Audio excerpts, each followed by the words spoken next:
இந்த வருஷம் நீங்க நீட் எக்ஸாம் எழுதணும்னு ஆசைப்படுறீங்களா? இந்த வருஷம் நீட் எக்ஸாம்க்கு அப்ளை பண்ற ஐடியா இருக்கா? அப்படின்னா இந்த வீடியோ உங்களுக்கானது தான். இந்த வருஷம் நீட் எக்ஸாம் எழுதுற ஸ்டூடெண்ட்ஸுக்கு ஒரு முக்கியமான அறிவிப்பை என்டிஏ வெளியிட்டிருக்காங்க. என்டிஏன்றது நேஷனல் டெஸ்டிங் ஏஜென்சி, அதை நீட்டை நடத்தக்கூடிய ஒரு அமைப்பு. என்ன சொல்றாங்கன்னா, எல்லா ஸ்டூடெண்ட்ஸும் ஒரு அப்பார் ஐடி அப்படின்றத ஒன்று கிரியேட் பண்ணும் அப்படின்றத அவங்க கம்பல்சரியா சொல்லியிருக்காங்க. இந்த வீடியோவில் அதை பற்றி தான் நம்ம பார்க்க போறோம்.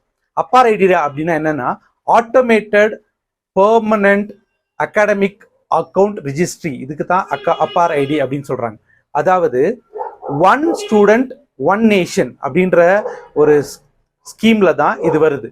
இதோட ஐடியா என்னன்னா, நீங்க ஒரு அப்பார் ஐடி கிரியேட் பண்ணிட்டீங்கன்னு சொன்னா ஆல் ஓவர் இந்தியா எந்த ஒரு இன்ஸ்டிடியூஷன் நீங்க போய் சேர்றதா இருந்தாலும் இந்த ஐடியை வச்சே நீங்க இதுக்கு முன்னால எந்த ஸ்கூல்ல படிச்சீங்க, எந்த இன்ஸ்டிடியூஷன்ஸ்ல படிச்சீங்க, என்ன மார்க் வாங்கிருக்கீங்கன்றத அவங்க வந்து டிஜிட்டலா வெரிஃபை பண்ணிக்க முடியும்.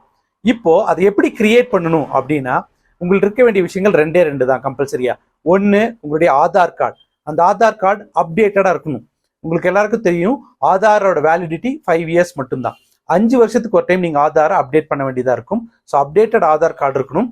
அடுத்தது, உங்க 10th மார்க் ஷீட்ல உங்களோட பேர் எப்படி ஸ்பெல் ஆயிருக்கோ அதே மாதிரி உங்களோட ஆதார் கார்டுல ஸ்பெல்லிங் இருக்கணும். அதாவது இனிஷியல் பின்னால இருந்தா பின்னால, முன்னால இருந்தா முன்னால.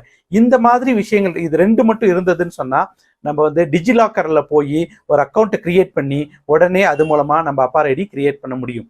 தேங்க்யூ.